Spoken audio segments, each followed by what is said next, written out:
warahmatullahi wabarakatuh. Waalaikumsalam.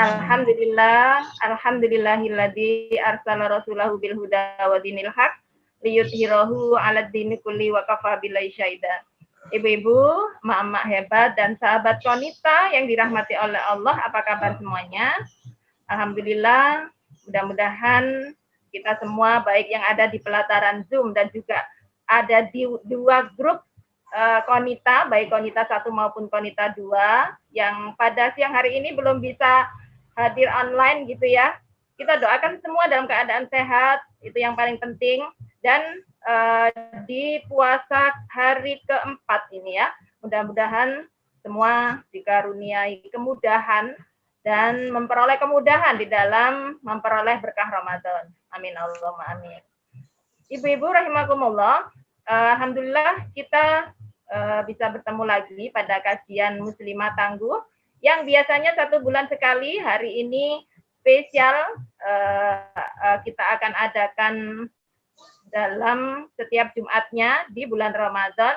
Dan mungkin ibu-ibu sudah melihat postingan kami yang ada di grup tentang tema-tema yang akan kita adakan pada setiap pekannya di bulan Jumat. Dan semuanya memang merupakan materi yang sangat penting bagi kita, apalagi seorang ibu. Nah, hari ini tema yang pertama di bulan Ramadan ini adalah kita akan membahas tentang menguatkan generasi di tengah arus Islamofobi dan narasi moderasi. Baik, ibu-ibu rahimakumullah, untuk menambah keberkahan pada kajian kita siang ini, kita awali dengan bacaan Ummul Quran suratul Fatihah. Sa'ulillahi lahumul Fatihah. A'udzubillahi minasyaitonir rajim. Alhamdulillah. Iya kan.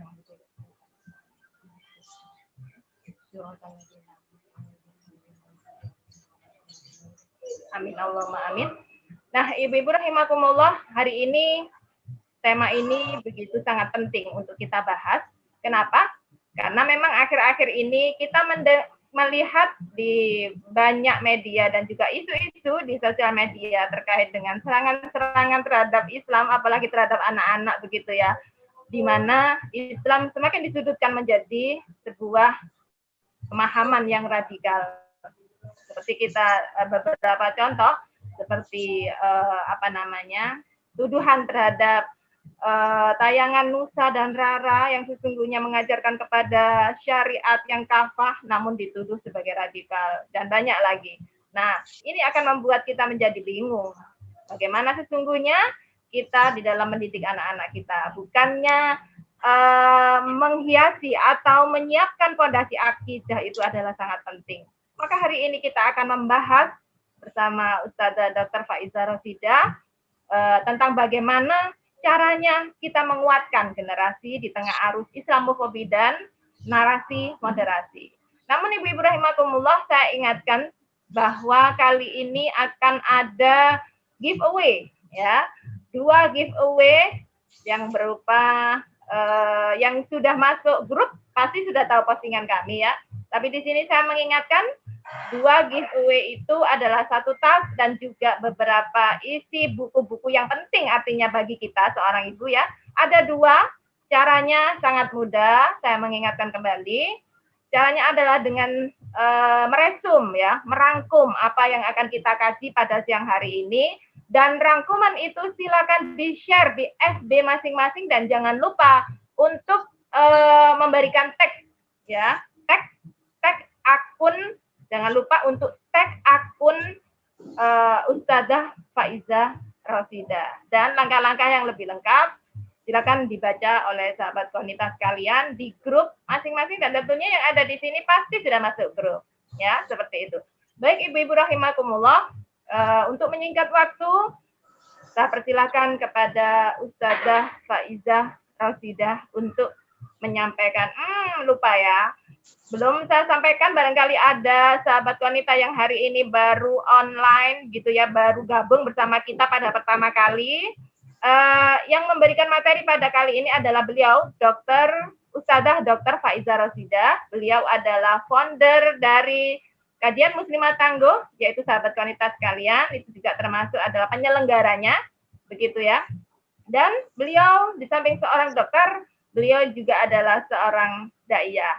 Baik, Ibu-ibu rahimakumullah, kita simak apa yang disampaikan oleh Ustadzah Dr. Faiza Rosida. Monggo Ustadzah, saya persilakan.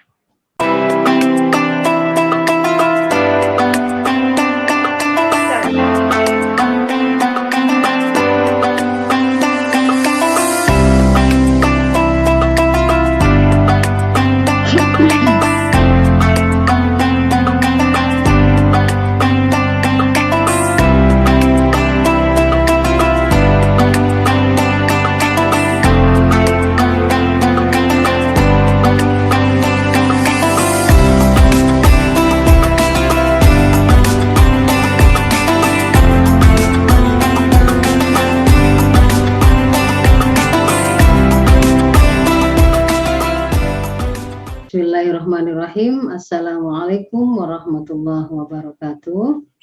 Waalaikumsalam.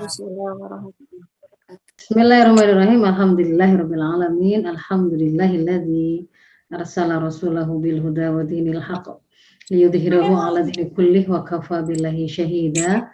Asyhadu an la ilaha illallah wa asyhadu anna Muhammadan abduhu wa rasuluh. Allahumma sholli ala sayyidina Muhammad wa ala ali sayyidina Muhammad. Ibu sekalian, alhamdulillah, semoga semua sehat-sehat. Apa kabarnya? Baik ya, sekeluarga semoga dalam keadaan sehat, penuh keberkahan dan semangat mengisi Ramadan kita kali ini yang Ramadan istimewa dengan berbagai kebaikan. Semoga setiap nafas, setiap ucapan, setiap perbuatan yang kita lakukan itu tercatat di sisi Allah sebagai sebuah amal solih yang memperberat kebaikan kita di sisi Allah. Amin. Ibu-ibu sekalian, bahwa Ramadan ini adalah sebuah momentum yang sangat istimewa. Gak boleh kemudian kita mengisinya itu dengan sebuah kebiasaan, sebuah program, sebuah rancangan, agenda yang sifatnya normal seperti biasanya. Karena dia tidak sama dengan bulan-bulan yang lain, dia tidak sama dengan menit-menit yang lain. Pada saat ini, semua kebaikan yang kita lakukan yang mulanya berhukum sunnah itu akan diganjar selayaknya melaksanakan kewajiban, dan ketika kita melaksanakan kewajiban akan dilipat gandakan berlipat-lipat. Kalau ada salah satu hadis mengatakan akan dilipat gandakan 70 kali lipat, tetapi ada yang mengatakan itu hadis yang dhaif sehingga tidak kita pakai, tetapi bahwa yang sebenarnya memang pada bulan ini semua amal kebaikan kita itu akan dilipat gandakan, sehingga benar-benar ketika Allah itu melakukan obral pahala, obral imbalan, pintu surga dibuka seluas-luasnya, neraka ditutup, setan-setan dibelenggu, maka ini adalah sebuah kesempatan sangat emas untuk kita kalau terkait dengan pendidikan anak kita, terkait dengan untuk mengokohkan, menancapkan kepribadiannya, membuat satu habit baru ya. Memulai satu habit baru, menancapkannya sehingga nanti keluar dari Ramadan itu sudah menjadi sebuah habit yang sudah berjalan. Termasuk juga kalau seandainya kemudian sebelum ini kita merasa ada banyak sekali kesalahan, dosa, kedzaliman yang kita lakukan, ini momentum untuk kita kemudian segera bertaubat. Nah, di antara yang kemudian juga harus menjadi istimewa adalah perhatian kita terhadap umat ini, mengikuti apa saja yang sedang menimpa umat ini, termasuk juga melipat gandakan aktivitas dakwah, berbagi kebaikan, melakukan amar ma'ruf nahi munkar, yang itu juga diganjar oleh Allah berlipat-lipat. Karena itu saya sengaja memang mengangkat pada awal dari program Ramadan istimewa kita ini dengan mengangkat topik ya. Sudah terlihat ya apa yang saya share, Ibu-ibu? Ini adalah topik pertama pada bulan Ramadan, pada program Ramadan kita.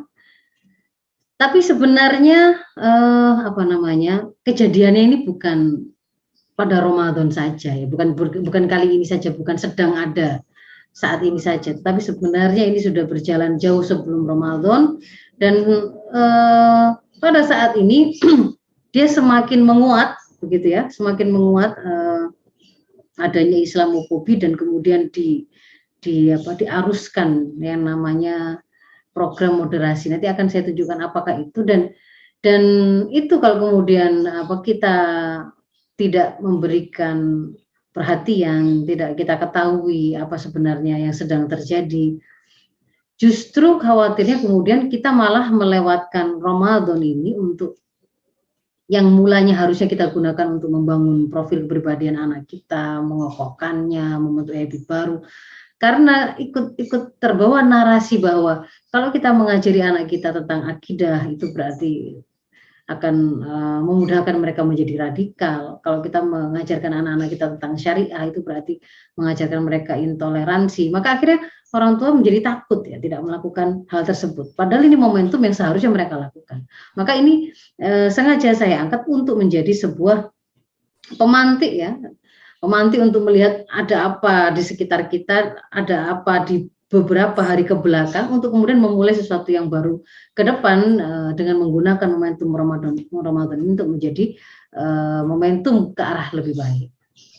Ada beberapa topik bahasan yang akan saya bahas di dalam presentasi saya, ada 4. Yang pertama nanti akan sedikit saya gambarkan, sedikit review begitu fakta terkait radikalisme, Islamofobi, sampai kemudian ke sini itu adalah lahirnya beragam kebijakan, program dan juga narasi-narasi terkait dengan moderasi Islam.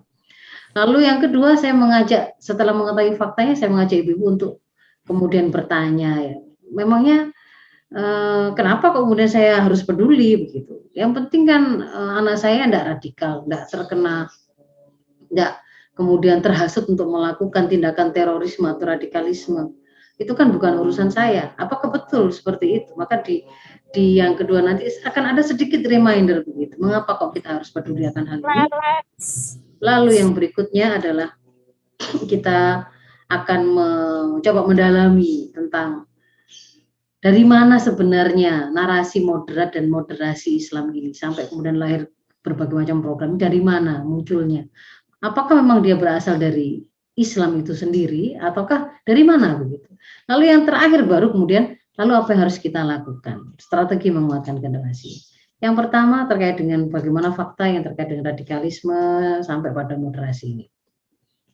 Terbaru adalah kita dikejutkan oleh ada bom ya di Makassar kemarin dan kemudian diikuti dengan ada wanita muda katanya dari generasi milenial yang membawa pistol masuk ke markas kepolisian dan kemudian ditembak. Dan kemudian di situ ada muncul banyak sekali narasi ya di media-media massa. Jadi terutama dari BNPT, dari BIN ya dan semacamnya ya yang mengatakan bahwa generasi hari ini, generasi muda awas, mereka rentan terpapar radikalisme. Mereka soalnya banyak mengakses medsos.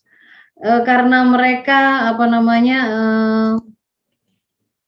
niru-niru artis yang hijrah, sementara hijrahnya itu ternyata adalah hijrah radikal gitu ya. Yang kemudian disampaikan di situ bahwa hari ini terjadi tren hijrah radikal dan sasarannya siapa? Anak-anak muda. Yang dimaksud dengan orang-orang yang hijrah lalu radikal itu kayak gimana ciri-cirinya? Ada kemudian narasi yang kemudian dikembangkan juga diantaranya oleh Denny Siregar ini adalah yang itu memakai burqa, memakai cadar, atau kalau kemudian laki-laki memakai jenggot, berjenggot, bercelana cingkrang ya. Kalau kemudian perempuan mungkin berkerudung yang dianggap lebar ya. Sebelum ini juga sama ya. Kita mungkin pada tahun 2012-an itu sudah waktu itu juga ramai teroris dan kemudian diangkat oleh stasiun televisi bahwa ternyata berawalnya itu benih-benihnya bibitnya itu dari siswa di sekolah yang katanya kemudian itu masuknya melalui program-program ekstrakurikuler pengajian atau rohis kerohanian Islam, yang itu kemudian akhirnya membuat orang tua malah bersikap berpesan agar anak-anak itu justru jangan dekat-dekat dengan masjid, dekat-dekat dengan ekstrakurikuler pengajian, dengan rohis ya. Tetapi kalau anaknya itu berteman dan terlibat dengan aktivitas pacaran, kemudian mungkin trek-trekan, tawuran, malah lebih tidak merasa galau gitu ya. Tapi kalau kelihatan kok malah anak saya kemarin nggak kerudungan, sekarang jadi kerudungan, kan kerudung itu juga salah satu simbol anak itu mulai hijrah ya. Hijrah itu kemudian sekarang ini banyak yang radikal. Nah, ini juga ternyata narasinya itu memang mengarah kepada mengidentikan terorisme, radikalisme dengan Islam, dan kemudian sekarang dibawa kepada generasi muda, bahkan sampai pada level mereka katakan anak-anak kecil kita yang di TPA, yang masih playgroup, yang masih PAUD itu dicekoi ide-ide radikal itu oleh film-film kartun seperti Nusa dan Rara ini. Nah, sehingga kemudian ada rekomendasi yang muncul yang disampaikan oleh tokoh-tokoh tanda kutip ya, tokoh agama, tapi kemudian mengatakan dosen-dosen itu ya, yang dosen-dosen itu jangan banyak ngajar-ngajar akidah gitu ya. Harus ada sebuah revisi kurikulum. Ketika kemudian ada daerah yang sebenarnya tidak mewajibkan jilbab untuk non-muslim, bukan, tetapi untuk yang muslim, kemudian ada yang non-muslim ikut juga memakai, itu kemudian langsung diangkat sebagai sebuah bentuk intoleransi ya. Sementara tidak pernah diangkat hal yang sebaliknya ketika seorang muslimah sekolah lalu dipaksa membuka hijabnya ketika dia ada di daerah-daerah yang itu Islam minoritas, tapi tidak dikatakan itu sebagai sebuah intoleransi atau diangkat dalam bentuk narasi yang sama. Nah, sehingga kemudian hingga sampailah serangan ini lebih jelas lagi, lebih menukik lagi bahwa yang kemudian mereka maksudkan dengan sebuah inspirasi kekerasan, intoleransi sampai pada tindak ekstremisme dan bahkan terorisme itu karena konten-konten yang dibawa oleh syariah. Syariah kafah itu kalau kita buka ada situs yang memang biasa digunakan untuk menyerang Islam sebagai ideologi adalah diantaranya Harokatuna ini, meskipun menggunakan kata-kata begitu ya, tapi isinya memang banyak menyerang. Di antaranya adalah ini tulisan satu opini artikel, Syariah kafah itu sebenarnya stigmatisasi dan pembodohan yang dilakukan oleh orang-orang radikal. Jadi justru mereka menarasikan Syariah kafah itu identik dengan sebuah kekerasan, itu justru pembodohan terhadap umat Islam. Begitu. Sehingga kemudian kita melihat ada beberapa aksi yang kemudian mengikutinya. Muncullah SKB Menteri tentang larangan tidak boleh ada aturan melarang maupun mewajibkan sekolah itu untuk menggunakan seragam dengan identitas keagamaan tertentu, misalkan begitu. Lalu ada revisi konten di kurikulum, nanti akan kita lihat ya. Sampai kemudian terkini begitu ya, terkininya ini tahun 2021 itu adalah ditekennya RAN-PE ya, yaitu tentang pencegahan ekstremisme. Yang ini juga kemudian ditangkap dan dikuatkan oleh statement dari Menteri Agama yang dianggap sebagai sebuah pemimpin dalam program untuk merealisir visi moderasi beragama. Beliau mengatakan ini Perpres ini itu sejalan dengan visi moderasi beragama. Dan memang kemudian kita lihat kok kemudian hari-hari ini kita menyaksikan kok semuanya serba bicara moderasi agama, moderasi beragama. Presiden kita ditasbihkan sebagai bapak moderasi beragama gitu ya. Lalu diperkenalkan namanya roadmap moderasi beragama dari tahun 2020 sampai 2024 itu, mulai dari merubah bagaimana perspektif lapisan masyarakat. Ini termasuk kemarin gencarnya kita mendengar banyak program, banyak agenda. Itu karena bagian dari roadmap ini. Kemudian nanti dibawa dijadikan sebagai metode berpikir untuk melihat berbagai persoalan. Lalu tahun 2022 nanti itu dibawa kepada menyasar para milenial. 2023 sampai masuk ke berbasis rumah tangga. 2024 itu adalah evaluasinya. Dan kemudian kalau peta jalan pendidikan Indonesia ini yang kemarin sempat mendapatkan kritikan ya dari Ormas Muhammadiyah ya. Kenapa kok kemudian frasa agama jadi hilang gitu di dalam peta jalan pendidikan di Indonesia? Nah, selain itu kemudian kita juga mulai melihat beberapa program moderasi ini bahkan sudah running, sudah jalan ya. Ada penggodokan berbagai macam modul, buku-buku, kurikulum baru begitu, yang itu menjadikan memang moderasi beragama itu sebagai sebuah fondasi untuk membangun perspektif keagamaan kita, pemahaman kita tentang Islam.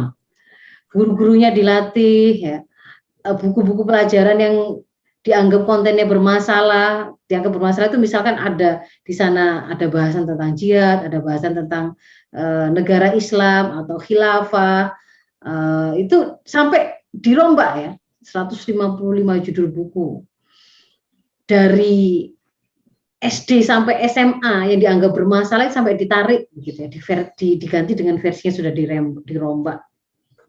Kemudian ada juga dikeluarkan surat tentang pengarus utamaan. Jadi memang benar-benar diarus utamakan. Maka ini menjadi satu fakta yang lekat dengan kita hari ini, lekat dengan anak-anak kita. Mereka sekolahnya itu sedang di bawah pengarus utamaan program moderasi beragama. Guru-guru yang mengajari mereka ditraining dengan begitu. Kemudian ketika mereka kuliah juga begitu. Ketika mereka ada di kantor, di tempat kerjanya juga ada narasi begitu. Di lingkungan masyarakat kita, apakah itu media-media massa, televisi, tontonan apapun, itu juga sebenarnya juga sedang ada dalam sebuah arus yang sama.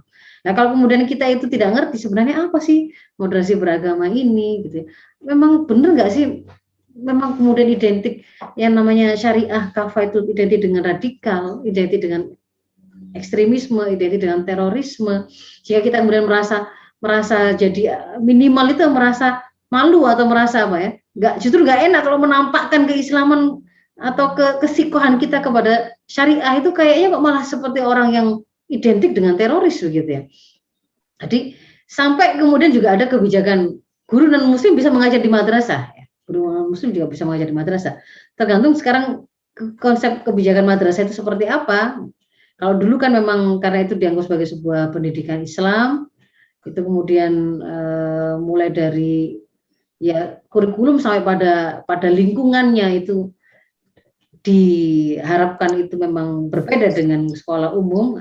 Sekarang mulai ada kebijakan yang memerintahkan atau membolehkan begitu ya, guru non muslim itu bisa mengajar di madrasah. Nah, ada beberapa program pengarus utamaan ini kalau terkait dengan kurikulum ya, kurikulum sekolah terutama kurikulum madrasah ini memang kemudian dilakukan perombakan. Ya, ini mungkin kalau kita bukan guru cukup nice to know saja, cukup untuk diketahui bahwa memang serius ini memang terjadi begitu. Jangan kemudian menjadi orang yang kata dalam tempurung kita itu nyekolahkan anak kita ke sekolah tertentu, kita memanggil guru untuk mengajar anak kita, ternyata kita tidak tahu apa yang diajarkan di sana. Apakah menguatkan keterikatan mereka kepada syariah, ataukah malah mempertanyakan, apakah memperkuatkan keyakinan mereka bahwa Islam itu adalah agama yang memang satu-satunya yang diridhoi oleh Allah, ataukah kemudian malah justru meragukan begitu. Nah, itu adalah fakta yang sedang terjadi di tengah-tengah masyarakat kita, di tengah-tengah kita. Maka kalau memang kemudian tapi apa perlunya gitu kita mengetahui hal ini? Mengapa kita harus peduli? Toh anak saya juga masih kecil-kecil, atau toh anak saya itu tidak ada yang kemudian masuk dalam lingkaran begitu, insya Allah aman. Gitu. Kami mendidiknya, mengawasinya dengan ketat. Kalau kemudian kita melihat bahwa di tengah-tengah generasi kita sedang ada sebuah pengarus utamaan narasi moderasi beragama di masyarakat juga begitu. Di situ kemudian ada banyak narasi yang sepertinya itu kemudian mendiskreditkan Islam atau menyudutkan Islam, minimal membuat orang itu ya ketika kemudian ada bom gitu ya misalkan ya, seperti kemarin itu kan kemudian langsung dalam hari yang sama langsung ada foto beredar, ini pelakunya, ada foto plat nomornya, pelakunya adalah seorang laki-laki dan perempuan yang bercadar, kan berarti dianggap mewakili Islam kan begitu kan ya. Mau kemudian tidak dikatakan begitu ataukah dikatakan, tetap saja minimal itu akan membuat kita umat Islam itu juga kemudian seperti merasa seperti diserang karena pada keadaan ketika ada bom atau ekstremisme atau terorisme seperti itu, kok memang kemudian diikuti dengan naiknya ya, eskalasi berkembangnya narasi anti syariah itu menjadi lebih kuat. Kemudian ada penangkapan teroris di mana-mana yang kemudian yang dijadikan sebagai bukti itu adalah Al-Quran, kitab tafsir, buku sirah, begitu kan ya. Buku yang kemudian di situ membahas tentang jihad, padahal itu juga memang ada di dalam syariat Islam pembahasan tentang itu. Apa kemudian kita harus menutup diri, nggak boleh kemudian kita itu bicara mengatakan kata-kata itu, atau kemudian kalau misalkan di situ ada artikel yang membahas tentang istilah kafir tidak kafir, buku buku belajar bahasa Arab itu dijadikan sebagai barang bukti begitu, dan itu semuanya kan mengarah kepada mewakili Islam, dianggap merepresentasikan Islam kan begitu. Nah, sehingga kalau kemudian ini kita biarkan, kita tidak mencari tahu, kita tidak meluruskan meskipun kemudian kita belum mengalaminya, belum menjadi orang yang kemudian dituduh teroris dan ditangkap. Faktanya kan itu ternyata ada banyak yang juga kemudian mereka mengatakan, suami saya itu tidak pernah melakukan apa-apa, dia juga bersosialisasi dengan baik, dia juga kemudian dikenal oleh tetangganya dengan baik, kemudian tiba-tiba ditangkap oleh Densus dan seterusnya. Nah, kita seharusnya kemudian ingat apa yang disabdakan oleh Rasul ya, bahwa kita dengan saudara kita sesama muslim itu semuanya adalah seperti saudara sendiri. Apa yang kemudian seandainya kemudian yang menimpa mereka itu kedzaliman ya, mereka ditangkap tanpa sebuah kesalahan yang mereka lakukan, tapi kemudian kita itu juga tidak ada sedikit pun kepedulian, tidak ada upaya untuk kemudian mencoba mencari tahu faktanya seperti apa, menutup pintu kita supaya kita kemudian tidak dianggap orang yang ada hubungannya menyetujui terorisme, padahal belum tentu dia itu bersalah, tapi kita kemudian sudah ikut-ikutan gitu ya, ikut-ikutan menyepakati, oh iya ternyata kan ada kitab tafsir di situ, oh iya ternyata ada belajar buku bahasa Arab, oh soalnya orang-orang teroris dan kutip itu suka bicaranya pakai bahasa Arab gitu ya. Mereka suka membaca sirah Rasul, sirah para sahabat ya. Apakah kemudian itu menjadi sesuatu yang sebenarnya salah? Tapi ketika kemudian ada seperti ini kejadiannya, akhirnya umat itu mau tidak mau seperti diajak untuk ikut-ikutan. Jangan dekat-dekat dengan kitab sirah, jangan dekat-dekat dengan tafsir, jangan kemudian fanatik dengan ada Al-Quran di rumahnya, seperti itu ya. Jadi menjadi sesuatu yang sedikit banyak itu membuat umat itu agak menjadi dibikin takut untuk mendekat kepada agamanya. Dan kita tidak boleh kemudian membiarkan seandainya ada kedzaliman kemudian kita biarkan saja. Kita asalkan kita selamat, padahal itu ada saudara kita yang bisa jadi terbunuh atau terhukum tanpa sebuah kesalahan, tapi kita diam saja. Karena bisa jadi sebenarnya kalau memang itu adalah sebuah kedzaliman yang sedang terjadi, diamnya kita itu akan membuat kedzaliman itu akan semakin membesar. perumpamaan orang-orang yang beriman itu dalam rasa cinta dan kasih sayang antara mereka, kelemah lembutan di antara mereka itu seperti satu tubuh. Maka kita juga akan merasa sakit kalau kemudian meskipun yang yang dituduh radikal itu bukan kita, seandainya kemudian mereka pelakunya tadi, misalkan akan ada banyak analisa seperti yang perempuan milenial itu ya, yang datang ke markas polisi itu kan kemudian misalkan podcastnya Deddy Corbuzier, dia mengatakan, lah ngapain dia itu membawa masuk ke kandangnya macan ibaratnya begitu, dia membawa bukan tembak beneran itu ya. Kalau misalkan dia mengatakan sisi Deddy Corbuzier, kalau udah saya ditembak dan peluru itu juga nggak akan mati gitu loh, sakit aja mungkin dia sakit sedikit, tidak menyakiti. Nah itu kan kemudian ada banyak analisa yang kemudian berkembang, orang yang kritis, orang yang kemudian dalam kerangka untuk mau menunjukkan apakah ini memang benar ataukah tidak, dia tidak akan berpikir yang penting butuh aku, tapi dia akan mencoba mencari tahu kebenaran dan dia akan menyampaikan. Kalau dia sudah ketemu dengan kebenaran, dia akan sampaikan. Dan Allah pun juga memberikan sebuah tuntunan bahwa kalau kita itu orang beriman, al-mu'minun wal mu'minat itu ba'dhuhum awliya'u ba'd. Kita satu dengan yang lain itu adalah menjadi penolong. Kita memiliki kewajiban saling tawasau bil haq, tawasau bis sabr. Maka al-haq itu harus kemudian kita sampaikan. Kalau memang mereka itu ternyata adalah orang yang tersesatkan, akhirnya menjadi terradikalisasikan karena pemahaman Islam yang kemudian tidak tepat, berarti kan kita harus juga sampaikan yang lurus itu seperti apa. Tawasau bil haq di sana. Nah, tapi kalau kemudian sebaliknya, sebenarnya mereka hanya pion-pion saja, maka itu pun kita juga nggak boleh mendiamkan. Kita harus juga mencari tahu, tetap dengan sebuah kekritisan untuk melihat dari berbagai sisi informasi sumbernya. Karena yang dianggap teroris itu sudah mati langsung kan, tidak mungkin ada sumber dari dia informasinya. Tapi kita kemudian juga harus nggak serta-merta menerima narasi itu dari satu sumber, yaitu yang menembak mati dia. Tapi harus kita juga cari kira-kira sumber lain yang pendapat yang lebih objektif, para pakar yang bisa membaca bagaimana gerak-gerik, bagaimana sebenarnya sebuah senjata api itu bisa ada di tangan masyarakat dan seterusnya, itu kita juga mengikuti. Nah, itu yang kemudian seharusnya kita lakukan. Jadi memang ini menjadi concern kita karena ini urusannya kaum muslimin begitu loh. Jadi kita memang harus mencari tahu hal ini. Kita harus peduli tentang hal ini.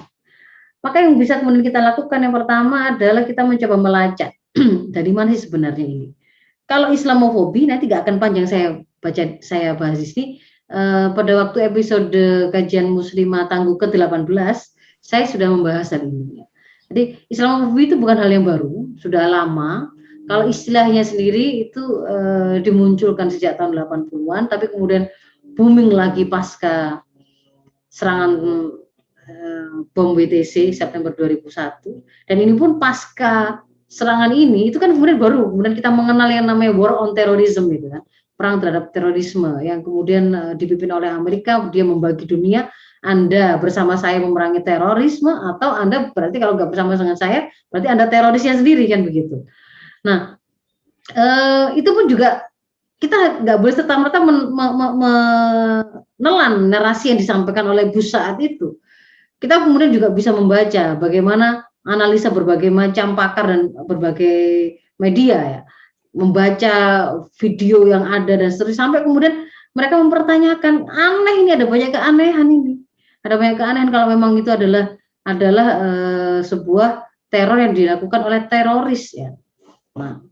Nah, sekarang kemudian dari terorisme itu ternyata war on terrorism ini kan sudah sekian tahun ini dijalankan, dipimpin juga oleh Amerika, dan dia berusaha meyakinkan di seluruh dunia bahwa di negara Anda, jangan Anda kira juga ada teroris gitu kan ya. Tidak hanya Amerika, tidak hanya WTC, nanti kamu juga akan mengalami dan akan mengalami. Ternyata kan kemudian setelah itu kan kita juga bolak-balik itu mengalami adanya pengeboman. Sebelumnya tidak ada, tiba-tiba kemudian jadi ada banyak teroris di negeri ini begitu ya.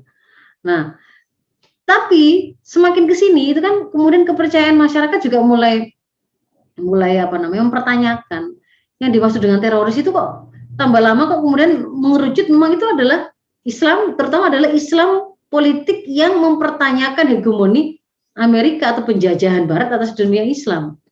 Sementara tindakan kekerasan yang mereka lakukan mengebom tidak hanya kafe tetapi juga sampai satu negeri begitu ya, kota, menghancurkan kota, ratusan orang meninggal, ribuan terpengaruh, membuat kelaparan satu negeri dan seterusnya, itu kok tidak kemudian masuk dalam definisi terorisme, sehingga kemudian masyarakat dunia internasional mulai semakin kritis dan perang terhadap teror ini sudah mulai kehilangan pamor. Maka kemudian disegarkan kembali begitu ya.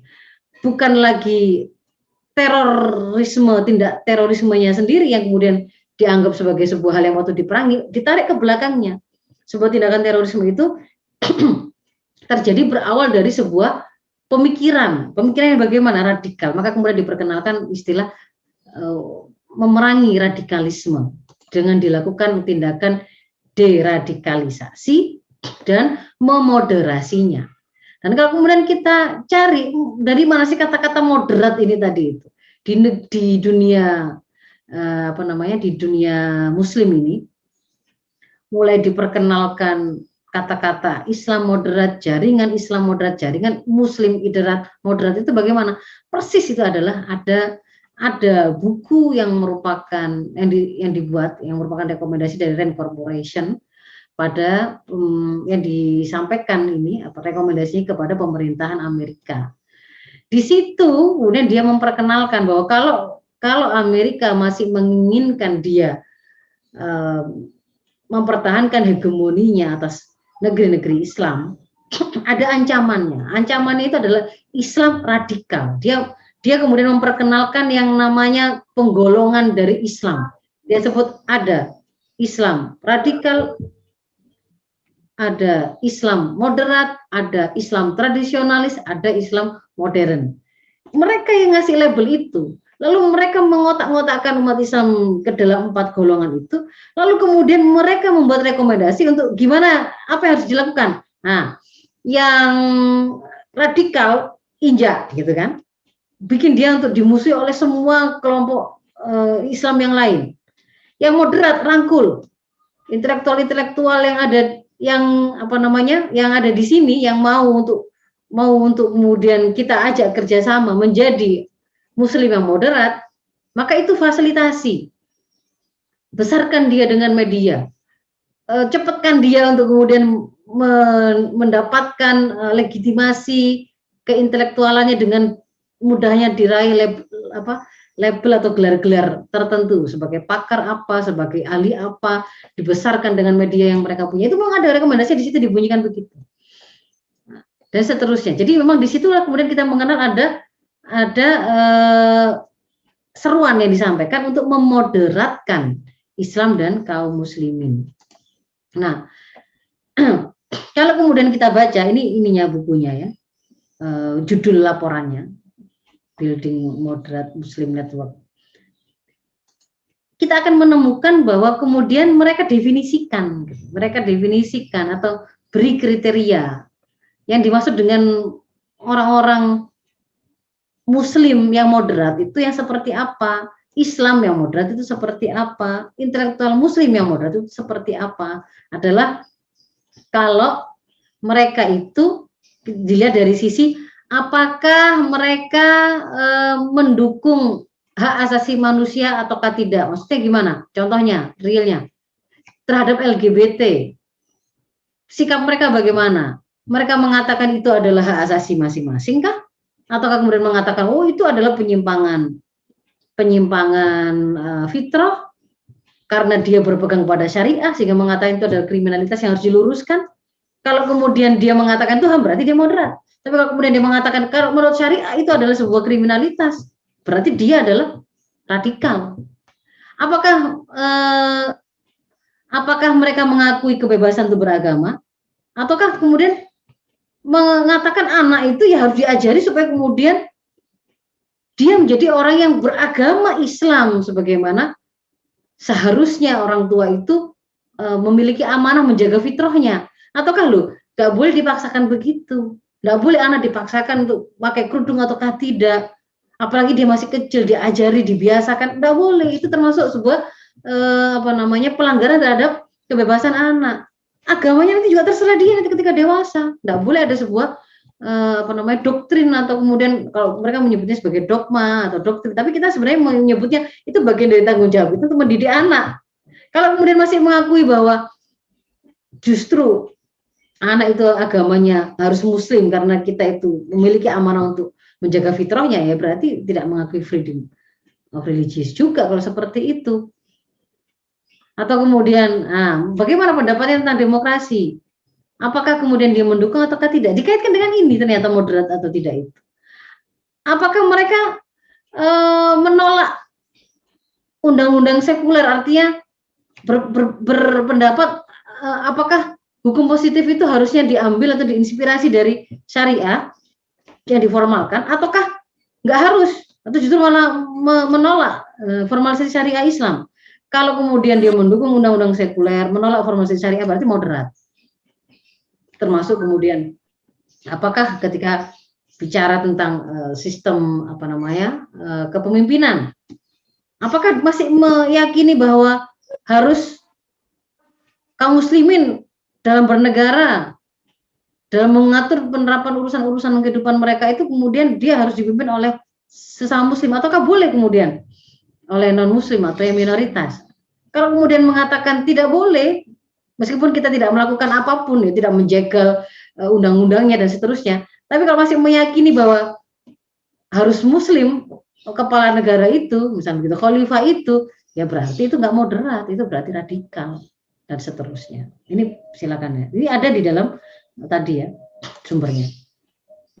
Dan kemudian kita mendapati di sana, jadi itu diterjemahkan dalam 5 proyek moderasi ini, yaitu supaya lancar moderasi ini memang harus, yang pertama itu proyek sekularisasi itu harus jalan ya.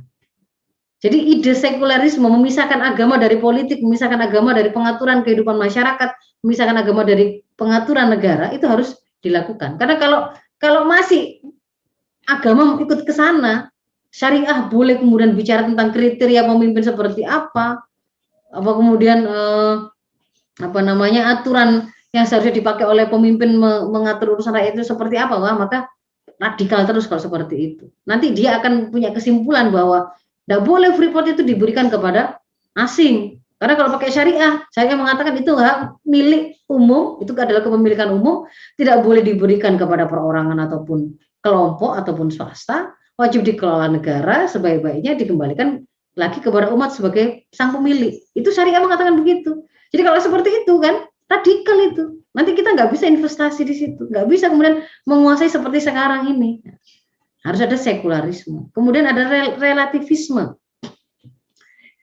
Relativisme ini direlatifkan. Semua ajaran agama itu sama-sama, tidak boleh ada klaim kebenaran. Nanti kita akan mengenalnya sebagai ide yang lain adalah pluralisme. Kita ini plural, kita itu tidak hanya satu warna, ada berbagai macam agama. Tidak boleh kemudian ada satu klaim kebenaran. Jadi semuanya harus sama. Tidak boleh kemudian Anda mengatakan inna dina indallahil Islam dalam konteks berkehidupan bermasyarakat, tidak boleh.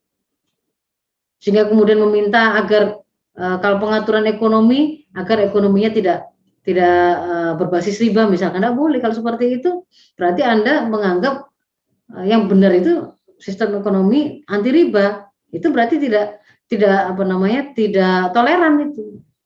Ataupun kemudian upaya kalau untuk merombak pemahaman yang dimiliki terkait dengan agama, itu ada dilandingkan proyek kontekstualisme ya, substansialisme. Yang penting itu isinya, tidak harus kemudian bentuk sistem pemerintahan itu khilafah atau ada nama pemimpin namanya khalifah atau harus kemudian aturannya itu syariah. Yang penting kan ada keadilan yang ditegakkan, ada gotong royong, ada kebaikan misalnya begitu. Supaya kemudian hanya ini tadi diarahkan untuk menolak formalisasi syariah atau aturan agama. Dan itu memang yang tadi sebagai cocok dengan kriteria moderat tadi dan kriteria radikal tadi. Kalau orang meminta formalisasi syariah dalam kehidupan bermasyarakat itu radikal kan. Sementara kalau kemudian justru diupayakan nggak penting formal itu, yang penting isinya, nah itu justru yang moderat. Termasuk kemudian memprofilkan Western itu sebagai, dan apa-apa yang kemudian dibawa itu menjadi sesuatu yang sepertinya dikesankan itu lebih unggul, lebih maju, sementara yang berbau-bau Islam itu justru barbar, justru kuno, dan seterusnya. Dan yang berikutnya adalah penting untuk melandingkan ide ini, gender ya, kesetaraan gender. Sampai kemudian dia harus dimasukkan ke dalam, harus dipaksa, harus ada kuota 30% yang terpenuhi. Mau dalam level apapun itu, mau pemilihan anggota majelis, ataukah kemudian eksekutif ya, para penguasa, ataukah kemudian itu di level kampus, dan apapun itu perusahaan-perusahaan diarahkan ke sana. Dan ini nanti juga ada keperluan menjadikan para wanita ini itu arusnya juga dibawa kepada arus memoderasi Islam, karena di sana ada juga serangan terhadap beberapa hukum seputar perempuan dan rumah tangga ya, yang dianggap tidak moderat. Misalkan bahwa nafkah itu kewajiban para suami, perempuan tidak wajib bekerja. Itu yang akhirnya membuat para wanita itu akhirnya kan seolah-olah berbeda itu kesempatannya di lapang, diberikan kesempatannya. Dia justru ketika kemudian Islam mengatakan dia itu menjadi tanggung jawab suami, wah itu kan berarti sesuatu yang mensubordinatkan para perempuan.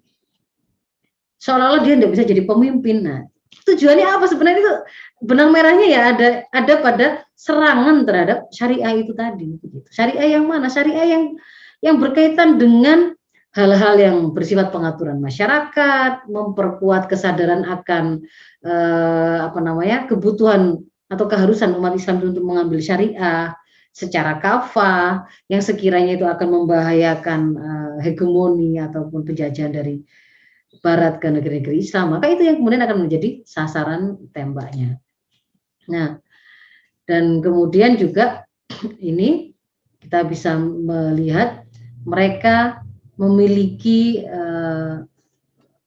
definisi ya, dan juga contoh-contoh tindak bentuk moderat dan kelompok moderat dan yang ekstremis itu seperti apa.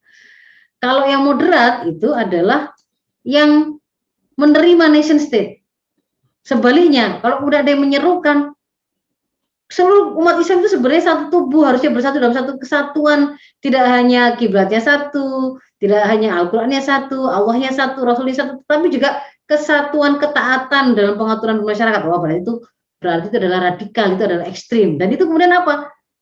Konsepnya seperti itu apa? Ada di mana? Oh, itu ada dalam sistem khilafah yang memang kita mengenal dalam sejarah juga bahwa dia lintas benua, lintas negara, kan sampai 23 dunia pernah disatukan dalam satu kekhilafahan, dan itu berlangsung sampai 1.300 tahun ya, dengan naik turunnya keadaan atau situasinya. Ada dalam keadaan kebangkitan yang luar biasa, ada juga dalam keadaan keterpurukan. Kemudian ini moderat itu kalau kemudian mau menggunakan undang-undang selain yang gak mudah harus mengatakan sumber konstitusi itu harus Al-Quran dan Sunnah.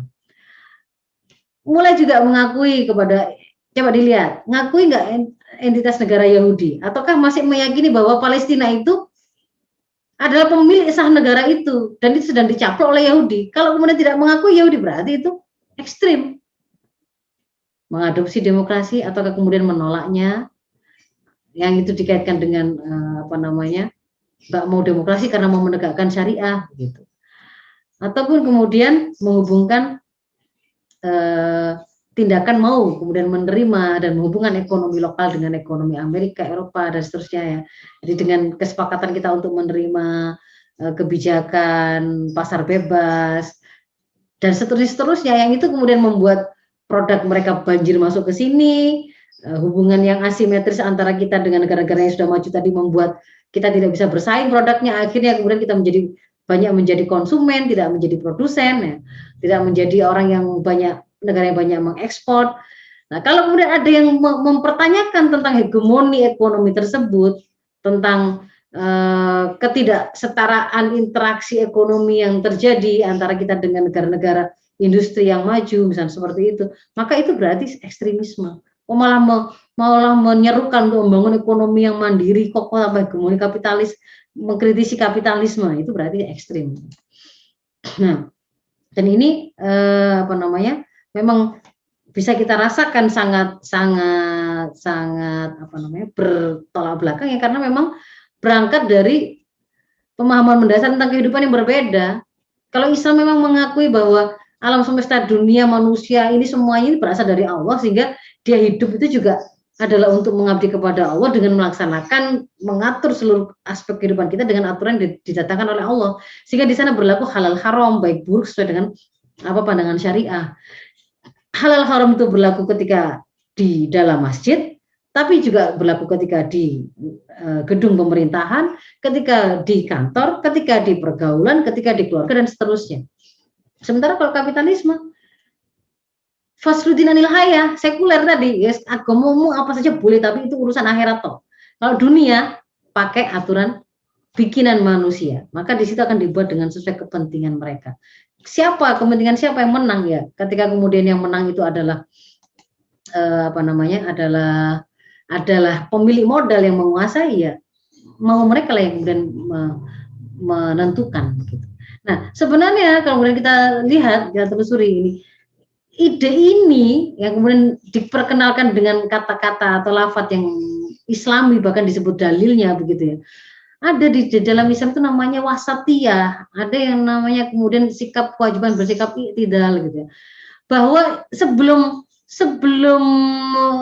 abad ke-20 itu kita tidak pernah mendengar istilah ini disampaikan oleh para sahabat atau tabi'in di dalam kajian-kajian mereka, tidak ada. Ini adalah pada masa-masa akhir ini saja, setelah bangunan peradaban Islam itu runtuh, kemudian baru muncul istilah ini.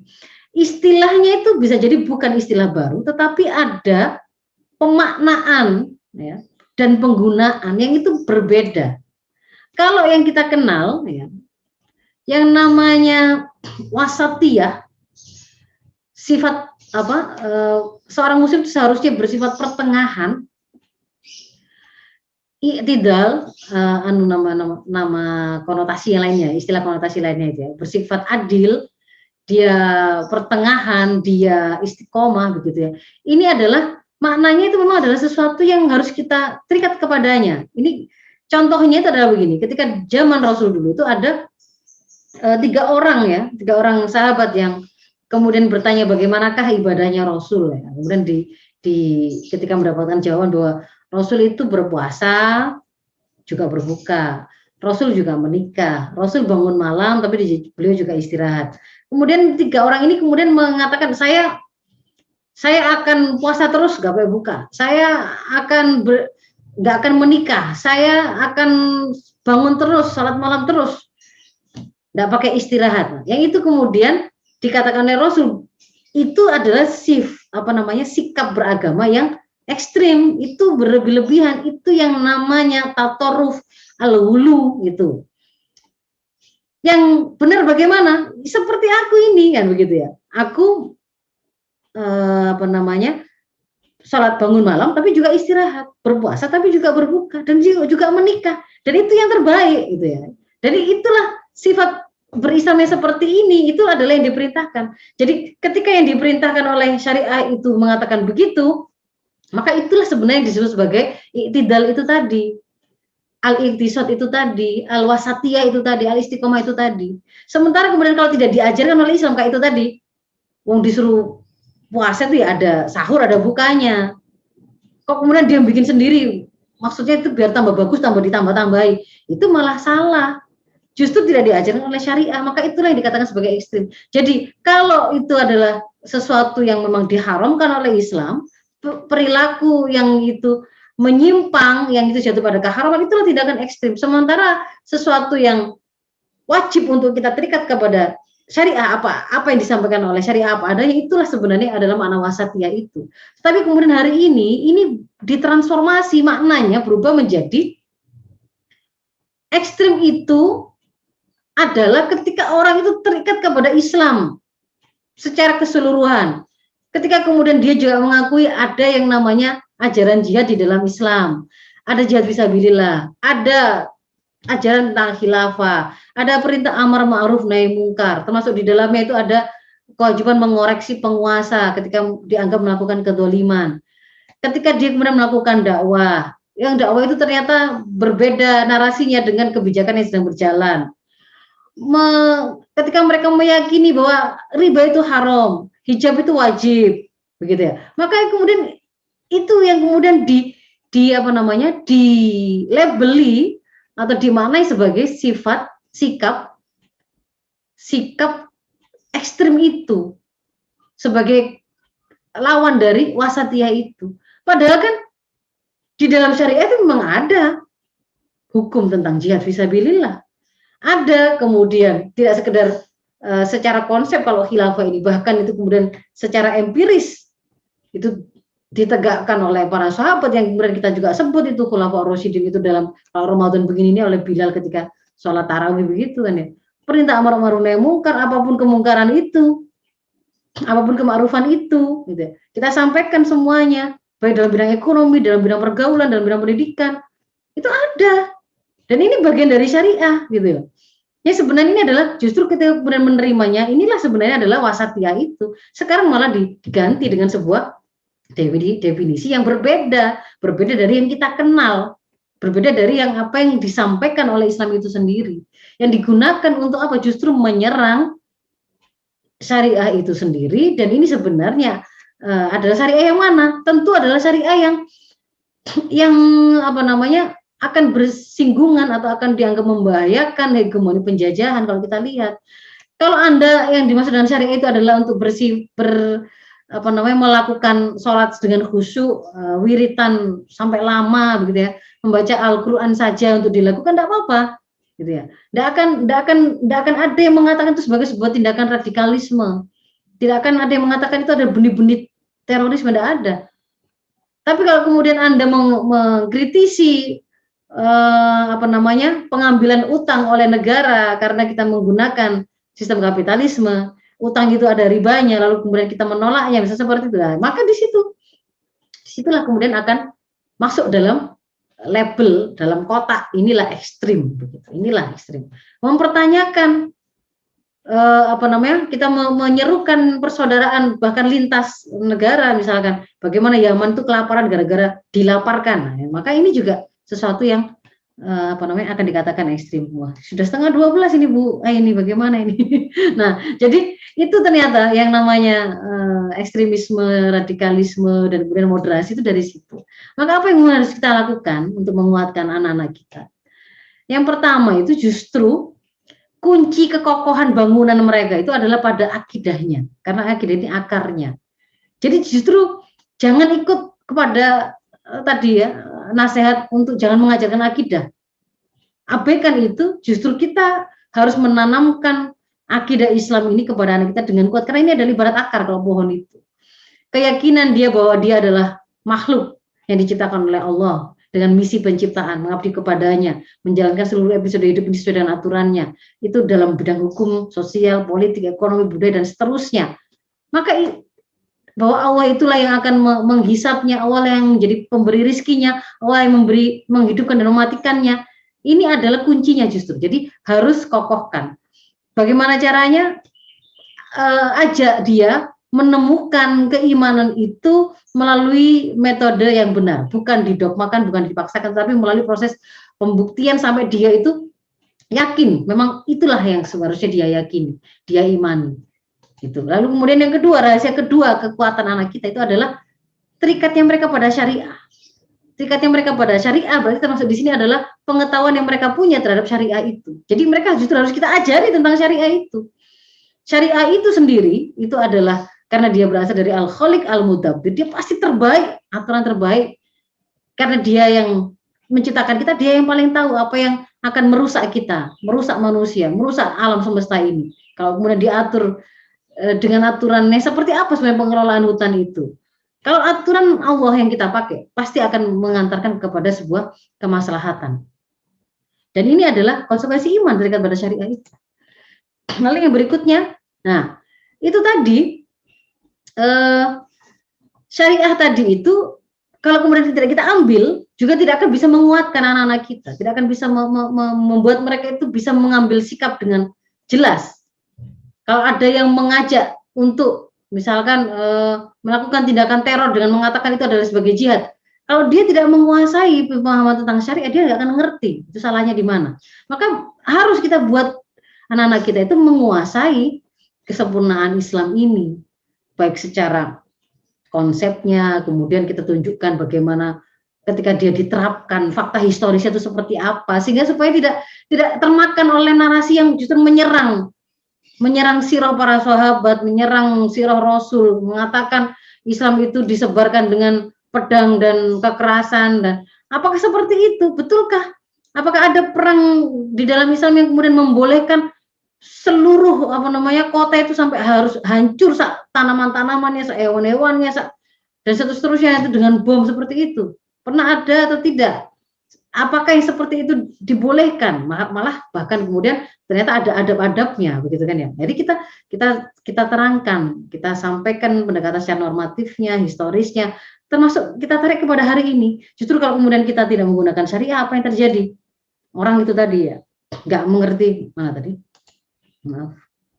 Ketika kemudian tidak menggunakan syariah, yang terjadi ternyata malah kerusakan yang membuat cadangan emas kita habis di Papua itu kan bukan khilafah, itu bukan para penyeru syariah kafah, itu bukan yang ngerampok itu, yang korupsi itu bukan karena menerapkan Islam, bukan. Anak-anak kita itu kemudian banyak terkena narkoba, melakukan free sex, zina dan seterusnya, itu bukan karena dia taat pada syariah, bukan begitu. Justru kalau kemudian tidak menggunakan syariah, mereka malah menjadi rusak. Nah, lalu masuk ke dalam lebih spesifik, terangkan ini apa-apa saja yang isme-isme, ide-ide, narasi yang memang menjadi pintu masuk mereka untuk menyerang Islam dan juga bangunan kepribadian Islam anak kita. Sekularisme tadi sudah tahu. Justru kita itu menjadikan halal haram itu harus ada di mana-mana. Di masjid ya berlaku halal haram, di pasar ya berlaku halal haram, di kantor berlaku halal haram, di kantor-kantor pemerintah juga berlaku halal haram. Tidak boleh ada sekularisme itu. Pluralisme. Inna dina indallahil Islam. Kita harus meyakini Islam itu adalah yang benar, karena itulah kemudian kita memegangnya. Tetapi itu tidak bermakna kita memaksa orang lain memeluk agama Islam. La ikraha fid din, kan begitu kan ya? Kita tunjukkan bahwa di dalam Islam itu dikenal, diakui pluralitas. Allah mengatakan di dalam Al-Hujurat itu, Allah menciptakan kita dari satu manusia, lalu kemudian sampai dijadikannya bersuku-suku, berbangsa-bangsa. Betul, itu pluralitas. Tetapi tidak bermakna kemudian tidak boleh ada keyakinan, klaim kebenaran akan satu keyakinan tertentu. Kalau itu sudah sesuatu yang keliru. Maksudnya intoleran itu seperti apa? Kalau kemudian di dalam Islam itu akidah itu memang masing-masing praktek untuk menerapkan syariah sesuai dengan agamanya masing-masing juga diperbolehkan. Tidak bermakna intoleran itu kemudian mencampurkan. Kalau dia melakukan perayaan Natal, saya juga ikut ke gereja. Kalau saya sholat atau Idul Fitri, dia juga ikut. Tidak begitu. Tidak bermakna kemudian kalau lagi Idul Fitri dia juga memakai roku, mukena atau memakai sarung. Kalau kemudian hari Natal Muslim itu memakai topi santan, tidak begitu maknanya. Tapi masing-masing silakan beribadah sesuai dengan keyakinan masing-masing dan tidak boleh ada yang mengganggu, tidak boleh ada yang memaksa. Itu makna toleran dalam Islam. Kebebasan di dalam Islam itu ketika seorang itu sudah mengaku saya mukmin, maka dia terikat kepada syariah. Maka kebebasan ini memang dibatasi kepada apa yang kemudian ditetapkan oleh syariat tersebut. Termasuk hak asasi itu juga begitu.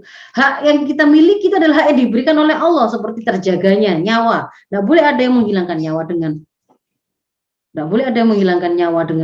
semena-mena, menyakiti, merontokkan gigi saja harus dia punya hak untuk membalasnya, begitu ya.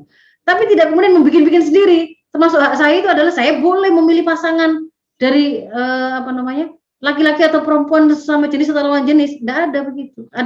Ada koridornya di situ.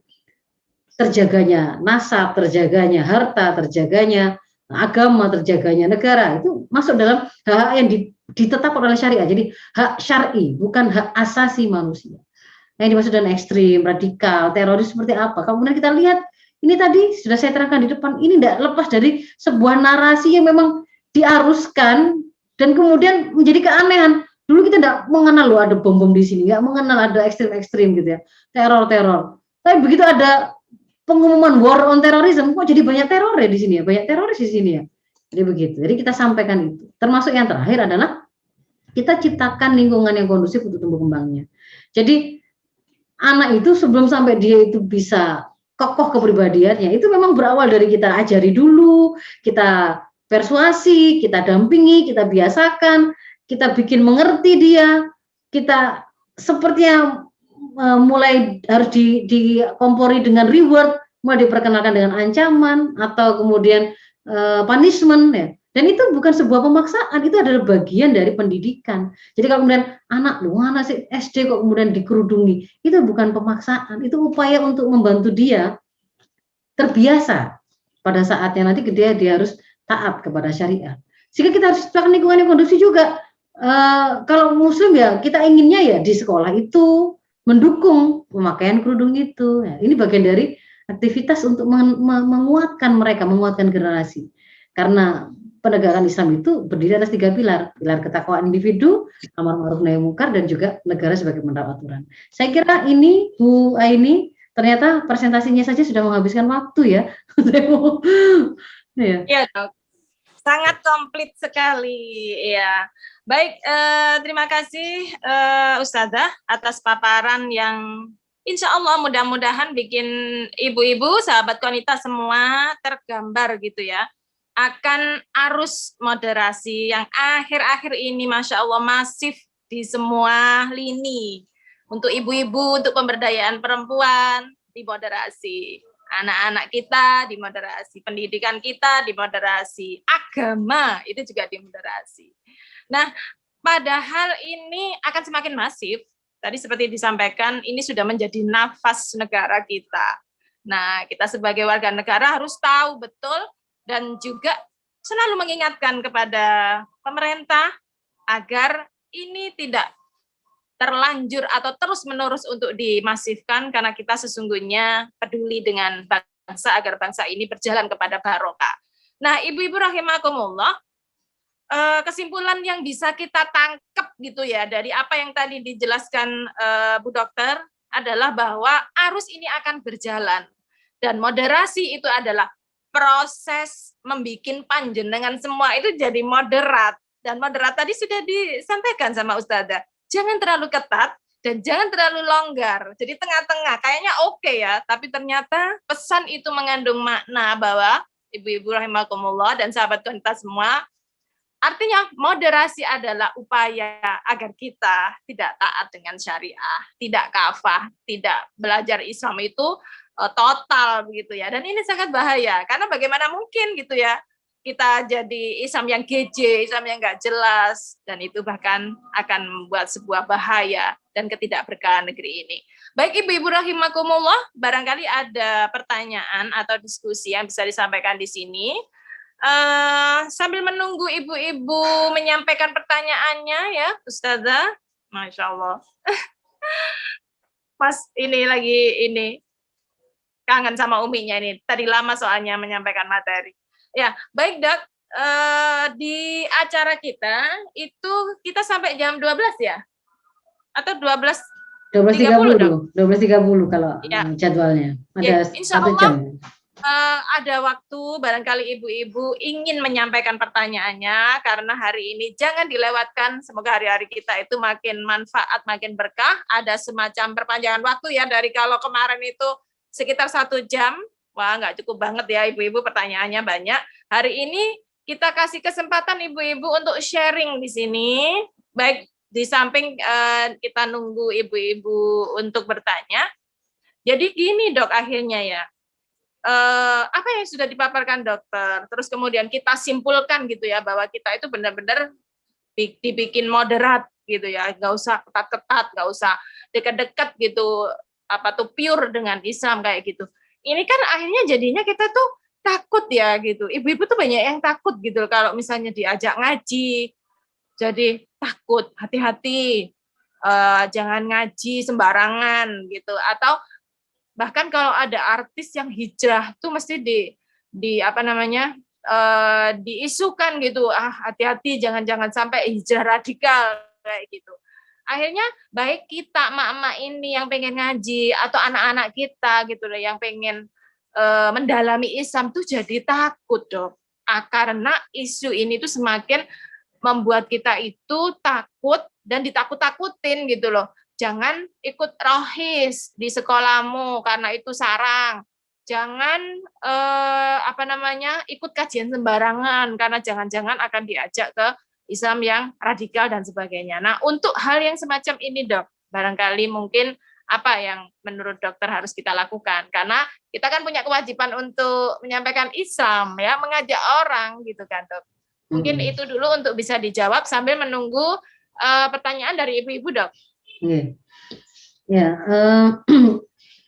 jadwal kita 11.30 itu maksimal saja Bu Aini. Kalau misalkan nanti sudah tidak ada yang perlu didiskusikan juga nggak apa-apa ya, kita tutup, kita akhiri nanti. Nah, jadi kalau terkait dengan Islam wasatiyah atau moderasi itu sendiri sebenarnya memang istilah itu ada gitu dalam Islam itu. Tadi kan sudah saya tunjukkan ada. Tapi mulai ada secara halus gitu ya, dompleng melalui ada fakta-fakta yang kita tahu faktanya ini belum tentu juga itu adalah fakta sesungguhnya bahwa memang teroris itu adalah muslim, memang orang itu. Apakah benar dia otak-otaknya gitu ya, atau dia cuma spion yang dimainkan gitu, kita tidak tahu. Tapi yang jelas kan itu fakta itu dijadikan sebagai legitimasi untuk kemudian melandingkan makna baru tentang radikal, tentang ekstrim, tentang wasatiyah, tentang moderasi tadi.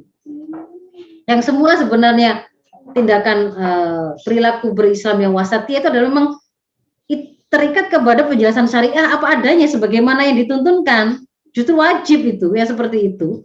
Kemudian yang ekstrim itu adalah itu kalau yang mengada-adakan sesuatu dalam agama ini, dalam syariah ini. Wong syariahnya puasa itu ya ada sahur ada buka kok. Bahwa menikah itu adalah justru menjadi keutamaan kalau masalahnya kok. Malah kemudian maunya itu mendekatkan diri kepada Allah dengan mengada-adakan. Nah, itu memang itu tindakan ekstrim. Itu penjelasan yang tidak dikenal dalam syariah. Itu memang salah gitu. Itu adalah haram.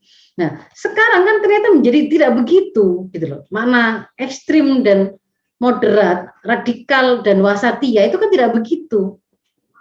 Yang masuk ke dalam bagian yang distempel sebagai wasatiyah itu ternyata adalah pemahaman-pemahaman beragama yang itu dalam tanda petik itu diridhoi atau direstui oleh Barat, karena dia kan yang mengenalkan tadi itu definisi moderat tadi. Siapa sih yang dimaksud dengan kelompok Islam radikal yang begini kriterianya? Yang moderat yang mana? Yang begini. Yang modern yang bagaimana? Yang begini. Yang tradisional yang bagaimana? Begini. Ada di dokumen tadi ya semuanya. Jadi antara yang dimaksud dengan radikal itu siapa? Yang dia itu kemudian menolak kalau pakai peraturan beragama itu kemudian diambil dari selain konstitusi agamanya. Berarti kan orang yang punya pemikiran sebaliknya bahwa dia harus berislam kafah baik di masjid dan juga di pasar, gitu ya misalnya begitu ya. Ketika mengatur masalah ibadah dan ekonomi, berarti itu radikal. Padahal kan memang ada peraturan itu dalam Islam begitu. Kalau kemudian menutup aurat ketika Anda sholat tidak masalah, tapi kok kemudian waktu sekolah pada waktu bekerja kok kemudian juga ikut-ikutan harus diwajibkan begitu, maka itu menjadi sesuatu yang kemudian dilabeli radikal. Padahal itu sama sekali. Apakah itu masuk ke dalam tindakan ekstrim kalau dalam penjelasan syariat? Tidak, itu kan justru kewajiban begitu. Sehingga yang kemudian harus kita pahami adalah bahwa benar memang ada fakta. Jangan terganggu dengan ini Bu ya. Jatuh. Bahwa memang ada tindakan teror itu begitu ya. Zahirnya kok kelihatannya pelakunya muslim, tetapi kita harus tidak dengan serta-merta termakan narasi yang disampaikan, apalagi kalau kemudian kita tahu kok akhirnya seandainya itu adalah perjuangan Islam seperti yang dikatakan ya, itu gagal perjuangan Islam, kok justru malah merugikan umat Islam gitu. Kalau memang itu perjuangan Islam. Apa memang kemudian bisa perjuangan Islam dilakukan dengan melanggar syariah Islam? Kan nggak bisa. Berarti gini kan kuncinya juga pada kita harus mengenal syariah itu sendiri. Justru semakin kita mengenal, mengetahui apakah betul bom bunuh diri itu sesuatu yang diperbolehkan dalam Islam, apakah betul merusak fasilitas publik itu menjadi sesuatu yang dibolehkan oleh Islam. Jangankan begitu ya, apakah betul membunuh nyawa itu menjadi sesuatu yang boleh atas nama agama, atas nama kemudian meluruskan kedoliman, padahal orang-orang yang nyawanya dihilangkan tadi itu bukan orang-orang yang bersalah atau ada alasan hak untuk kemudian dia dibunuh misalkan. Di dalam syariat Islam kemudian kita mendapatkan penjelasan bahwa terpeliharanya nyawa satu orang itu lebih berharga daripada dunia seisinya kan. Hadis kan mengatakan begitu. Jadi kuncinya adalah kita harus tetap memang fakta ini di depan kita ini mau macam-macam gitu ya. Tapi kita harus selalu kritis. Ketika mau menerima narasi yang disampaikan itu, maka kita harus justru kembali kepada bagaimana syariah itu memberikan tuntunan. Kalau tidak begitu, kita malah akan terombang-ambing. Kita justru akan menjadi orang yang hari ini katanya si A begini, katanya si B begini, katanya tokoh ini begini. Yang berbeda-beda itu yang ternyata kalau kemudian kita cermati, ternyata mereka ada dalam rombongan yang memang sedang difasilitasi oleh sistem yang ada, menjadi intelektual yang dia banyak bersuara di media dan dibesarkan oleh media. Kenapa kok begitu? Ya karena mereka terkategori dalam definisi kelompok yang moderat, jadi difasilitasi dia justru. Sementara yang lain-lain itu justru harus dibungkam, dikriminalisasi, kalau perlu dimasukkan penjara kan begitu. Jadi harus kemudian kita itu memiliki sebuah kekritisan.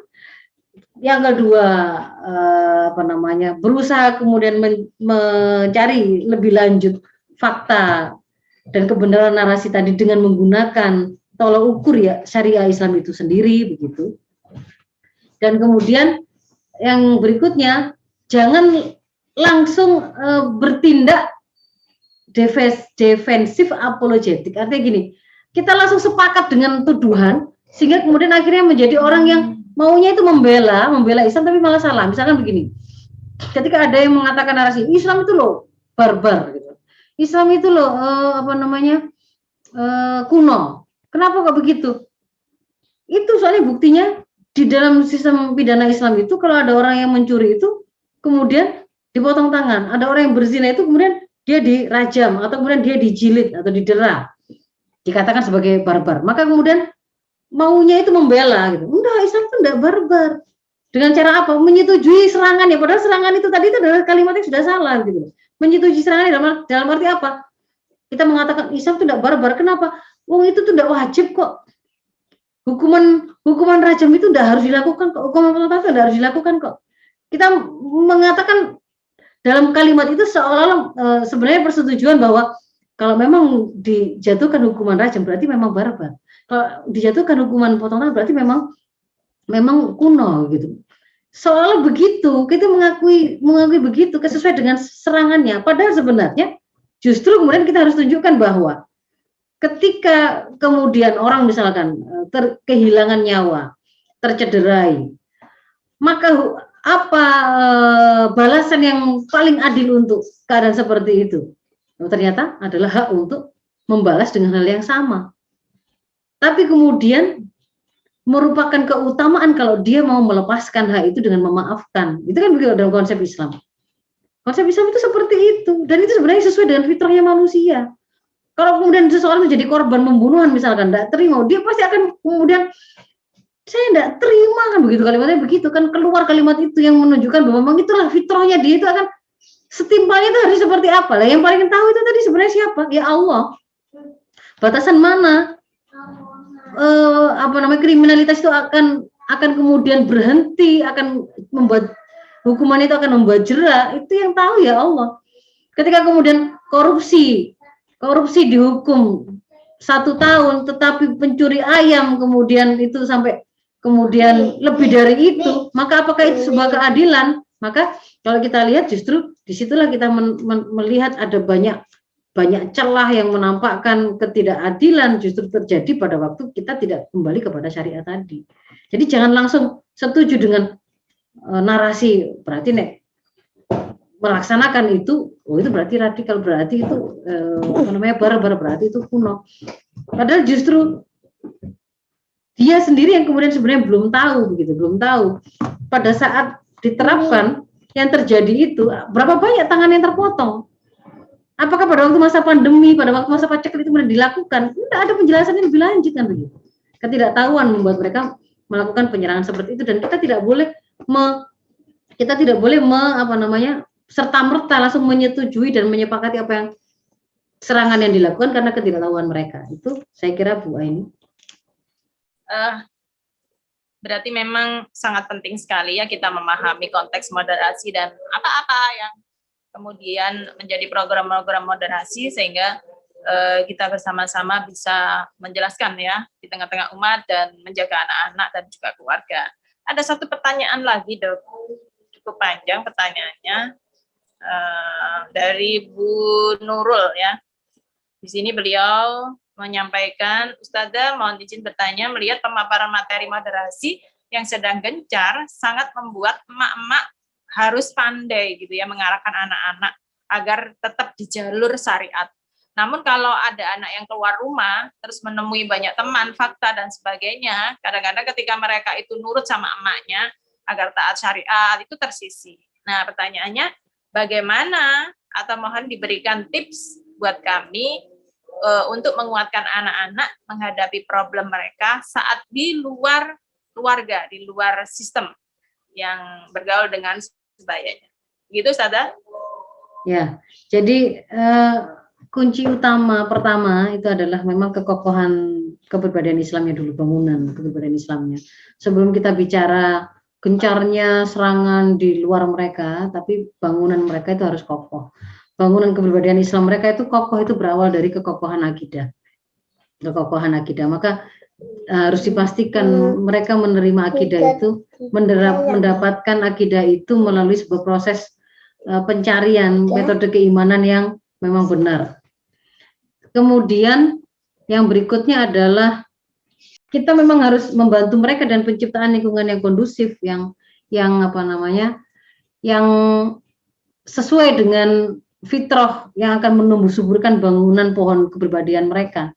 Dan itu memang membutuhkan peran dari tidak hanya kita dan keluarga, tidak hanya orang tua dan keluarga, tetapi di situ juga ada lingkungan masyarakat dan memang kemudian ada warna masyarakat itu tergantung pada aturan apa yang memang kemudian mengatur interaksi mereka.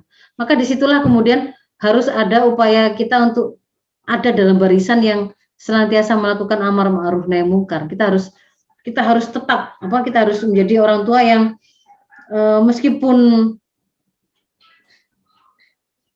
iklimnya atau atmosfernya itu orang dibikin seneng-seneng main-main ya, tiktokan yang joget-joget begitu, mak-mak itu ya, kita tidak ikut-ikutan arus itu begitu, tapi kita punya arus sendiri. Dan kalau kemudian arus itu hari ini itu belum terlalu kuat, maka kita berusaha untuk membuat jaringan untuk membuat kita yang mau membuat arus baru ini semakin saling menguatkan begitu ya. Maka kita akan kenalkan anak kita itu, kita kumpulkan anak kita itu dengan orang-orang yang solih, dengan teman-teman yang baik, dengan guru-guru yang akan menjaga mereka. Itu kewajiban yang juga harus dilakukan oleh orang tua.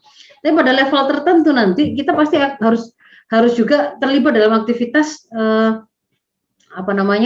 mengoreksi kebijakan atau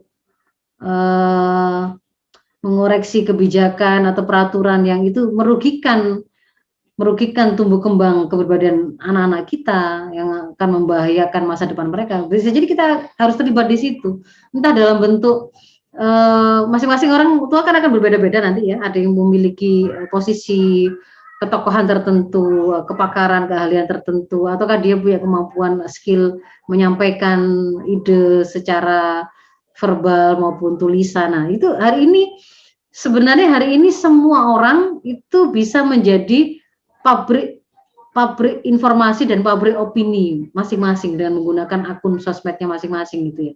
Jadi itu harus juga kita manfaatkan, sehingga para orang tua harus berarti kita harus memiliki modal untuk untuk bisa mengambil sikap yang tepat gitu ya. Ketika ada fakta apapun, kalau kita mau mengoreksinya, kita mau melakukan opini yang benar, kan berarti kan kita harus menguasai standarnya. Nah, berarti ini yang mengharuskan kita itu menjadi orang tua yang melek syariah juga. Jadi harus mengkaji. Kita memiliki ilmunya supaya kita juga bisa mengajari anak-anak kita, karena rahasia kita itu adalah pada keterikatan kita kepada akidah Islam, keterikatan kita kepada syariah Islam, dan syariah Islam harus kita ilmui. Nah, mengilmuinya ini harus menjadi sebuah agenda yang terus-menerus kita lakukan. Jadi ada alokasi waktu yang memang kita itu ngaji, justru memunculkan bi'ah atau suasana cinta ilmu, cinta literasi, itu harus dilakukan kepada keluarga kita, kepada anak-anak kita. Yang berikutnya adalah pada hal-hal yang masih memungkinkan itu dalam jangkauan kita, maka kita juga harus menguatkan anak-anak kita itu dengan melakukan pembiasaan ketaatan, ya, menguatkan nafsu yang mereka punya. Jadi meskipun di sekolahnya atau di luar ketika dia keluar dari rumah itu ternyata berbeda, tetapi di dalam lingkup yang kita itu punya kemampuan, tidak boleh tidak boleh dibiarkan, tidak boleh kemudian terus ikut terlena begitu. Justru harus lebih hebat lagi memang usaha orang tua hari ini, karena dia sedang melawan arusnya merusak, maka kan dia kan upaya untuk melindunginya itu akhirnya memang lebih ekstra, dan itu membutuhkan membutuhkan ilmu, membutuhkan komitmen, membutuhkan kesabaran plus kekayaan skill dalam pendidikan, mulai kekayaan berbahasa, kekayaan menemukan cara cara meluruskan kesalahan anak atau menyampaikan satu ide dan seterusnya. Itu digali terus, diasah dengan mengikuti berbagai macam majelis ilmu. Saya kira itu Bu Aini. Iya, Ustazah. Kelihatannya ada satu pertanyaan lagi dari Bu Dian. Cuman memang intinya sama ya, ke arah keresahan kita terkait dengan anak-anak yang ada di luar, apalagi itu di sekolah ya, yang mana kita ketahui juga kurikulum sekolah juga sudah mulai terenggut terkena imbas dari moderasi begitu ya. Barangkali bisa menambahkan sedikit lagi, Ustazah? Iya. Jadi kalau bagaimanapun kita tetap ada perasaan, meskipun kita sudah melakukan aktivitas amar ma'ruf nahi munkar ya, kita menyampaikan kebenaran itu seperti apa, tetap ada perasaan kita sebagai manusia turut bermain di dalamnya ya. Kita ada was-was, ada kekhawatiran pada anak-anak kita juga, wajar. Dan karena itulah kemudian kita mendidik anak itu kan tidak mendidik sendiri, kita mendidik bersama Allah ya. Allah sang pemilik hati, pemegang hati anak kita. Allah yang menciptakannya dengan misi penciptaan. Ketika kemudian kita sudah berusaha untuk istiqomah ada di dalam ikhtiar kita untuk menjaga fitrahnya, dalam ketaatan itu insya Allah kita itu meyakini di situ akan ada keberkahan, ada kebaikan. Terserah nanti bagaimana kemudian Allah akan menjaga anak kita caranya. Mungkin tidak dengan tangan-tangan kita, karena kita tidak mungkin menjangkau masuk ke sekolah mereka gitu kan ya, menjadi guru mereka sampai pada level pendidikan tinggi, nggak bisa. Tetapi nanti dengan upaya kita untuk berikhtiar senantiasa melakukan ketaatan kepada Allah, itu kita bisa berharap Allah itu akan menjaga dan menjamin anak kita tetap ada dalam kebaikan, sebagaimana yang itu memang dijanjikan kan, Allah itu akan menjadi wali dari orang-orang solih. Kita berusaha diri kita menjadi orang solih dan kita taat kepada Allah, termasuk kita mendidik anak-anak kita untuk menjadi orang solih, maka sudah selebihnya serahkan kepada Allah, biar Allah yang menjaganya. Nanti Allah yang, apakah nanti dia akan dipertemukan dengan guru yang akan justru menyelamatkannya kan begitu, ataukah kemudian dengan lingkungan yang akan membuat dia semakin bagus, terserah. Tapi kita yakin bahwa keberkahan itu, kebaikan itu, jaminan Allah itu tadi, itu ada pada ketaatan kita, bukan justru ketika kemudian kita malah meninggalkan ketaatan atau melakukan pengabaian terhadap kewajiban. Jadi fokus saja di situ. Insya Allah dengan tetap berusaha melaksanakan ketaatan itu sebaik mungkin, Allah akan merealisir janjinya bahwa dia adalah wali bagi orang-orang yang soleh. Maka kita mensolihkan diri kita mensolihkan anak kita, fokus di situ. Kita doakan, kita mintakan kepada Allah sang pembolak-balik hati, sang penjaga hati anak kita agar dia selalu menjaga anak kita ada dalam kebenarannya, dalam perlindungannya. Begitu. Ya. Ya, namanya perasaan ya. Itu Iya Bu Eni ya. Namanya rasa ya pasti ada ya. Ya wajar itu manusia. Semua pada ini resah gitu ya dengan yang ini menyerang, apalagi menyerang agama kita dalam hal ini ya. Ya, itu Ibu-ibu, Bu Nurul dan juga Bu Dian, semoga bisa menjawab apa yang menjadi keresahan panjenengan. Dan yang pasti seperti yang tadi disampaikan oleh Ustadzah, intinya adalah kita tetap berpegang teguh kepada syariat, tetap kita ajarkan anak-anak kita itu ketaatan kepada Allah secara total, karena dengan itulah insya Allah anak-anak kita, keluarga kita akan terjaga dari keburukan dan akan menuai jannah pada saatnya nanti. Ya, mungkin ini dulu Ustadzah yang bisa kita lakukan pada kajian pertama di bulan Ramadan kali ini. Saya ingatkan kepada ibu-ibu semua, bagi yang tadi sudah saya sampaikan terkait dengan giveaway, saya persilakan untuk membuat tulisan atau resume ya terkait dengan materi yang kita paparkan pada siang hari ini, dan silakan share di Facebook masing-masing, dan jangan lupa untuk tag akun dari Ustadzah Faiza Rosida dan langkah-langkah berikutnya, dan 2 orang terpilih nanti akan diberikan giveaway, begitu ya. Dan ibu-ibu rahimakumullah, sebelum berakhir saya juga mengingatkan tetap stay di grup Konita 1 ataupun Konita 2, karena kajian kita ini akan terus berlanjut setiap Jumat di bulan Ramadan, begitu ya, spesial. Mudah-mudahan apa yang kita lakukan pada kajian kita kali ini membawa kebaikan untuk kita, membawa kebaikan untuk keluarga dan semuanya, dan semakin menjadikan kita taat kepada Allah, dan kita keluar di bulan Ramadan ini meraup berkah dan mendapatkan kebaikan dan menjadi insan yang takwa di dalamnya. Amin amin Allahumma amin. Baik, ibu-ibu rahimakumullah, kita akhiri forum kita dengan bacaan hamdalah dan kafaratul majelis. Alhamdulillahirabbil alamin. Subhanakallahumma wa bihamdika asyhadu alla ilaha illa anta astaghfiruka wa atubu ilaik. Dari saya matur nuwun sangat atas ilmu yang diberikan oleh Ustadzah. Semoga ibu-ibu semua bisa mengambil materi ini sebagai bekal untuk kehidupan berikutnya. Dan dari saya, makasih banget ibu-ibu yang sudah hadir online pada siang hari ini. Semoga tetap istiqomah. Jumat depan kita ketemu lagi di pelataran Zoom Muslimah Tangguh. Dari saya, wabillahi taufiq wal hidayah. Wassalamualaikum warahmatullahi wabarakatuh.